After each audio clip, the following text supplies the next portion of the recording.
Okay, we're starting. Okay, so human rights, right? A concept so integral to society and ethics that you would think, like if I asked you, how long do you think human rights have existed? You'd probably say like, oh, as long as humans or as long as society has existed for, right? But no. Last 50 years. You're right. Yeah, exactly. Human rights, it hasn't existed for a very long time, okay? It's a recent invention. It's probably, like Mickey Mouse is probably older than human rights, okay? But how is this possible? You might say, well, what, Aristotle and Plato, they talk about rights, right? But there's a huge difference between rights and human rights. So let's take a look. Let's take a look at Google Ngrams. Do you guys know what this is? It's basically NGR. It's basically how often is a word used in the past, right? So look at this, human rights, right? All throughout the 1800s, it's zero. It doesn't exist. This word doesn't fucking exist until 1940s, where you know it starts and then it goes down and then it fucking booms in the 1970s, right? So how is this possible, right? Like in the modern society, we think this is super important, right? So what's the difference between rights and human rights then? Okay, so Human rights include black people. rights is a concept that is invented with citizenship. The concept of, for as long as the concept of citizenship has been around, rights has been around, right? So how rights work is, for example, if you're in a state like America who values freedom, then you'll get a lot of rights, right? But if you're in a state like some other like authoritarian state, right? Then you might get less freedoms, you might get less rights, right? But because the country might prioritize your safety. Yes, yeah. What are you asking? Okay, so I just want to correct you one thing. Is that fine? Sure. Okay, so it is not verified that the word human rights or the term itself is older than Mickey Mouse, but. Okay, so I'll cut it out. Okay, I'll cut it out post production. Look, anyways, back to rights. All right. So rights come with citizenship, right? If you for example, oh, I want to become a citizen of America, and America offers these rights, right? It's not going to be the same rights in every country, right? Every country offers different rights, and rights are a privilege. They're not given. They're not taken for granted, right? It's a privilege that comes with your citizenship, right? Now, the first person to talk about human rights are rights that are given for all humans, right? It doesn't matter if you're a citizen of this country or that country. Every human has a baseline of these rights. And the first person to talk about this is basically John Locke, right? He's the first person to popularize this. He says that, you know, every human has these innate, inalienable rights to what? Life, liberty, and property, right? However, you will notice that it did not catch on. Locke, who was in around the 1700s, his concept of inalienable rights, human rights, it did not catch on. Why? Because, you know, there was slavery around, and they didn't define what humans were. They were having troubles defining what humans were, right? Like, are women humans? Are black people humans? See, they couldn't even define what humans were, and so the term human rights never caught on, right? Another problem that Locke had was that his rights were too broad, right? Life, liberty, property. What is the right to liberty, right? And the problem you have to understand is that if you don't define the right, then you don't have it, right? For example, you know, since when did queer people have rights, right? America, land of the free. The queer people didn't have rights in America until like, the 70s when these human rights were introduced, right? And so you have to define these rights, and Locke was too broad with it. And so that's why these things never caught on, right? Now, here's where human rights really began to pop off. Not even pop off. Here's where human rights were invented, right? 1945. What else happened in 1945, guys? World War II ended, all right? So, at the end of World War II, there was this meeting called the Atlantic Charter between Roosevelt, who was America's leader, and Churchill, who was the leader of the United Kingdom, right? They met and they discussed what was going to happen to the world after World War II, right? They said, we can never, ever, ever have another tyrannical dictator like Hitler ever again. We need to prevent this. And we need to make sure that every country can be free so that they won't threaten the freedom of any other countries, right? And so they drew up something called the Atlantic Charter. Let me show you.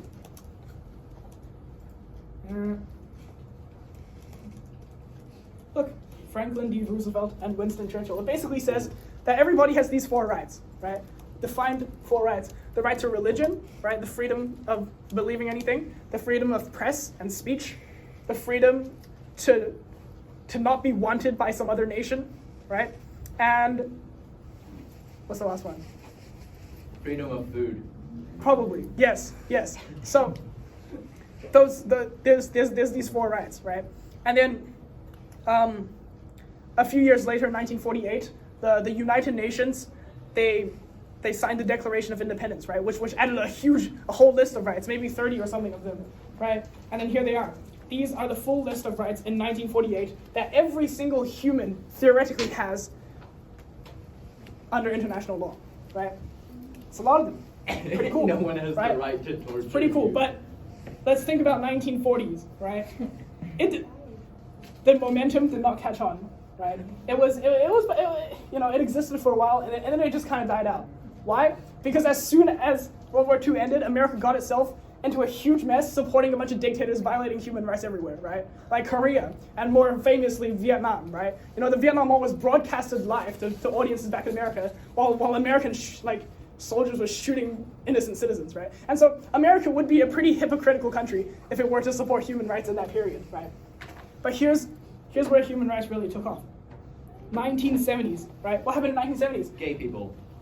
Yes, and America is protesting the Vietnam War, right? America exits the Vietnam War. Now, finally, with relative peace and this period of détente between America and the Soviet Union, there's no more America going around violating rights anymore. So now America can become a bastion of that advocates for human rights, right? It wouldn't be hypocritical anymore, right? And so, look at this. Look at the human rights just shoot up. Right? Wait, so check 2001. Okay, bro. So why else did this human rights increase, right? It's because there's a series of events that led to more internationalism, right? So for example, this détente between America and the Soviet Union, this peace, right? And so now there's more interactions across borders, right? And what happens when there's more interactions across borders? Well, you need laws to govern them, right? And now you need international laws. International laws means international rights, right? And it also creates a new occupation called international lawyers, right? These lawyers can now enforce those international rights. And they created organizations like Amnesty International. Have you guys heard of Amnesty? Right? Amnesty International, like they basically go around trying to find, these places are, violating human rights and we should protest them. They don't have any actual coercive power, but look, they're trying their best, okay? Another thing that happens after 1970 is that China joins the global economy, right? Even more, internationalization, and then in the 90s, the Soviet Union collapses, and there's just a huge wave of internationalism that spreads across the world. And that's why human rights, universal human rights, have become such an integral part of modern ethics, right? And just think about all the good things that have come about because of this idea of human rights. Like if you're born a human, then you have rights, right? So like the civil rights movement, black people gets rights. Women get a choice to vote. Women gets rights.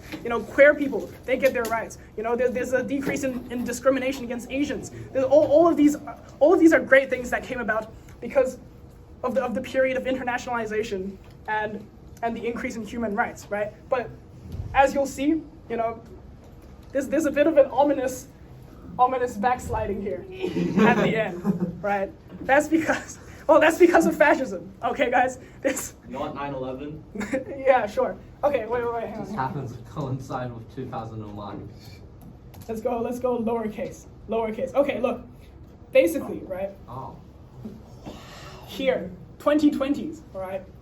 There is a huge rise in nationalism in the old bastions that advocates for human rights, like Europe, America. All the nationalism is going up. Internationalism is a trend, is a dying trend, right? And this should not happen, right? Because there's so many places where human rights have not yet reached their potential, right? Africa, Asia, there's so many places that we haven't finished our jobs in, and yet we're backsliding into nationalism, right? This is terrible for civilization and it's terrible for human rights.